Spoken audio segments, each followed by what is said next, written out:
Imaginez une scène saisissante. Mel Gibson, en pleine rue à Los Angeles, marche tranquillement, incognito, mais porteur d'une foi inébranlable. Malgré les critiques incessantes depuis la Passion du Christ, il brandit fièrement la Bible, un symbole de vérité et de force spirituelle. Et c'est là que Jésus-Christ intervient par un miracle stupéfiant.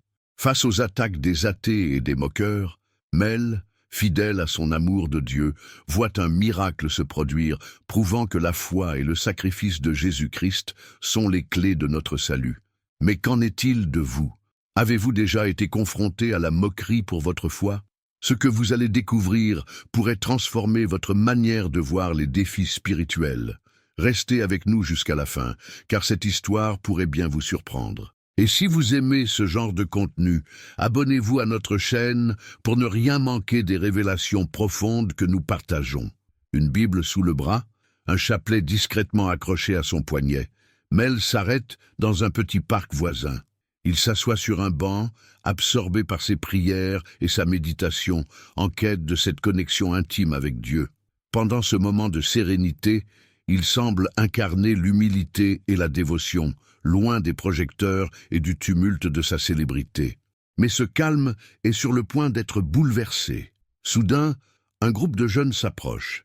8 garçons et filles, vêtus de t-shirts, affichant des slogans provocateurs et des messages se moquant des religions, notamment du christianisme. Ils rient bruyamment, leurs regards effrontés braqués sur Mel. L'un d'eux, le reconnaissant, éclate de rire. « Regardez qui est là, le défenseur des fantasmes religieux !» Ce commentaire, lancé avec mépris, provoque une vague d'hilarité parmi ses amis. Mel lève calmement les yeux vers le groupe. Son visage reste serein, porté par une force intérieure inébranlable. D'une voix ferme mais apaisée, il répond « La foi n'est pas une histoire, c'est un don. » Ces mots, bien qu'empreints de sagesse, ne font qu'attiser la provocation. Les jeunes se regroupent autour de lui, lançant des insultes et des accusations. « Et ton film, ce n'est que de la propagande, pour manipuler les esprits faibles !» crie l'un d'eux pendant que d'autres sortent leur téléphone pour filmer, espérant capturer une réaction explosive de Mel. Pourtant, il reste imperturbable. Les mains serrant la Bible, son calme semble déranger davantage le groupe. L'un des jeunes s'approche, essayant d'arracher le livre de ses mains. « Qu'est-ce que tu vas faire, hein? Défendre ce livre plein d'histoires? Ce n'est que du papier !» provoque-t-il en tirant sur la couverture. Mel, toujours inébranlable, ne cède pas. Au lieu de cela, il lève la Bible, son regard empreint de conviction et déclare « Ce livre n'est pas seulement du papier. Il est vie, amour et espoir. Je le défendrai toujours, car dans ses paroles, je trouve la vérité. » Ces mots résonnent comme un écho dans l'air, créant un court silence. Mais rapidement, les jeunes reprennent leur moquerie, renforçant la tension. C'est alors que, de manière inattendue, un vent fort et chaud se lève, apparemment venu de nulle part. Les feuilles des arbres commencent à danser et un rayon de soleil traverse les nuages, illuminant la Bible dans les mains de Mel. L'atmosphère change brusquement, plongeant le groupe dans une confusion palpable. L'un des jeunes, les yeux écarquillés, pointe le ciel et demande d'une voix tremblante « Qu'est-ce que c'est ?» Le vent se renforce, mais il n'est pas menaçant. Au contraire, il semble envelopper Mel dans une aura de chaleur et de lumière, apportant avec lui un sentiment de paix. Mel ferme les yeux et, avec ferveur, commence à prier à haute voix. « Seigneur, illumine ces jeunes et montre-leur que ton amour est plus grand que tout doute ou moquerie. Remplis-les de ta paix et transforme leur cœur. » À cet instant précis, une colombe blanche descend du ciel, se posant doucement sur la Bible dans ses mains. Le silence qui suit est absolu. La foule, d'abord rieuse et méprisante, reste bouche bée, incapable de croire ce qu'elle voit. Même ceux qui se tenaient en retrait s'approchent, attirés par l'aura étrange et lumineuse qui envahit l'espace. Les jeunes, auparavant si provocateurs, regardent désormais Mel avec des visages marqués par la surprise et l'incertitude. L'un d'eux murmure, incrédule, « Cela ne peut pas être réel ». Mais Mel, sans hésitation, continue de prier, sa voix s'élevant avec plus de force et de conviction. « Seigneur, touche le cœur de chaque personne ici présente. Montre-leur que ton amour n'a pas de limite et que tous sont les bienvenus dans tes bras, indépendamment du passé. » Le vent, qui soufflait si fort auparavant, se calme progressivement, laissant place à une ambiance de paix profonde. La colombe, toujours perchée sur la Bible, devient un symbole puissant d'espoir. À ce moment précis, une vieille femme dans la foule brise le silence, sa voix tremblante mais remplie de conviction. « Dieu est ici, je peux le sentir ». Ces mots, simples mais empreints d'une sagesse profonde, résonnent dans l'âme de tous ceux qui écoutent. Ils semblent traverser les barrières invisibles que chaque individu porte dans son cœur. Un par un, les gens commencent à s'agenouiller. Même certains des jeunes qui, quelques minutes auparavant, avaient insulté Mel, se retrouvent avec des larmes aux yeux, touchés par l'intensité de ce moment. Le leader du groupe, celui qui était le plus agressif, fait un pas hésitant en avant. Il regarde Mel avec un mélange de honte et de curiosité et d'une voix presque tremblante demande « Comment peux-tu être si sûr de tout ça? Comment peux-tu croire autant en quelque chose que tu ne peux même pas voir ?» Mel sourit légèrement, une expression empreinte de compassion. Il soulève doucement la Bible et répond « Parce que même si tu ne vois pas, tu peux sentir. Même si tu ne touches pas, cela te transforme. » Dieu est présent dans chaque acte d'amour, dans chaque moment de pardon et dans chaque cœur prêt à s'ouvrir à lui.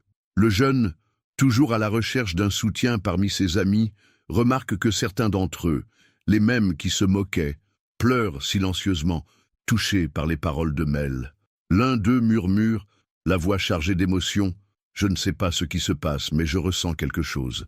C'est comme si un poids que je portais toute ma vie venait de disparaître. » Ces mots déclenchent une vague de murmures dans la foule, des regards échangés, des émotions partagées. Certains commencent à s'agenouiller, d'autres simplement à regarder Mel, cherchant des réponses. Un homme dans la foule, visiblement ému, élève la voix. « C'est un miracle, je n'ai jamais cru en rien, mais aujourd'hui, je sens que je dois tout repenser. » Mel, toujours tenant la Bible avec une assurance tranquille, regarde autour de lui et dit « Je ne suis pas ici pour convaincre qui que ce soit avec des mots. Je suis ici pour montrer que l'amour de Dieu est disponible pour tous. Il n'exige pas la perfection, juste un cœur disposé. » Le silence qui règne autour de lui est palpable. Les personnes qui, il y a quelques instants, étaient distraites ou moqueuses, sont désormais saisies par un profond sentiment de révérence. Le jeune leader du groupe, encore en proie à ses émotions, regarde Mel d'un air pensif, comme s'il tentait de comprendre comment quelqu'un pouvait maintenir une telle conviction face à tant de provocations. Il respire profondément et, d'une voix brisée, confie « J'ai passé des années à rire des gens comme toi. J'ai dit à tout le monde que la foi était un mensonge, que Dieu n'était qu'une invention. Comment quelqu'un comme moi peut-il être accepté par lui ?» Mel, avec une douceur inébranlable, fait quelques pas en avant, posant doucement la main sur l'épaule du jeune homme. « Dieu ne mesure pas ton passé, » répond-il. « Il regarde ton présent et ton cœur. Pierre a renié Jésus 3 fois, et pourtant il a été pardonné. Il est devenu la pierre sur laquelle Jésus a construit son Église. Toi aussi, tu peux trouver la rédemption, si tu es prêt à faire le premier pas. » Ces mots semblent percer la cuirasse de résistance du jeune.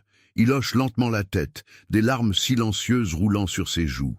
Autour d'eux, les autres jeunes du groupe commencent à manifester des signes évidents de transformation.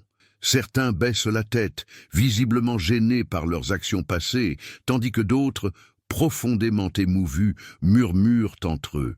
L'atmosphère qui les entoure est différente. Le vent qui s'était calmé semble avoir laissé derrière lui une sensation de paix et de sérénité. C'est alors qu'un son, doux et cristallin, attire l'attention de tous. Un chant d'oiseaux provenant des arbres proches. Le son est léger, presque céleste, et semble parfaitement se fondre dans la lumière du soleil qui baigne le lieu d'une chaleur réconfortante. Certaines personnes commencent à pleurer, touchées par ce moment qu'elles perçoivent comme divin. Une femme tenant son bébé dans ses bras s'avance doucement. D'une voix tremblante mais pleine d'espoir, elle dit « Seigneur Gibson, ce qui s'est passé ici aujourd'hui n'est pas commun. Peux-tu prier pour moi et pour mon fils? Nous avons besoin d'espoir. » Mel, son regard empreint de tendresse, hoche la tête. Il lève légèrement la Bible et commence à prier à haute voix. « Seigneur, déverse tes bénédictions sur cette femme et son fils. apporte-leur santé, paix et protection dans leur vie. Montre-leur que même dans les moments les plus difficiles, le Seigneur est présent, guidant chaque pas.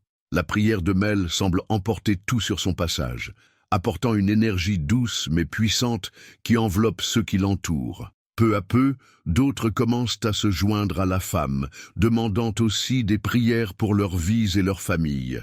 Une file se forme spontanément, chacun attendant son tour, et Mel, avec une patience infinie, écoute chaque demande. Il répond avec des mots réconfortants, insufflant de l'espoir et de la foi. Parmi ceux qui s'avancent, un homme plus âgé, visiblement marqué par les années et les épreuves, fait un pas en avant.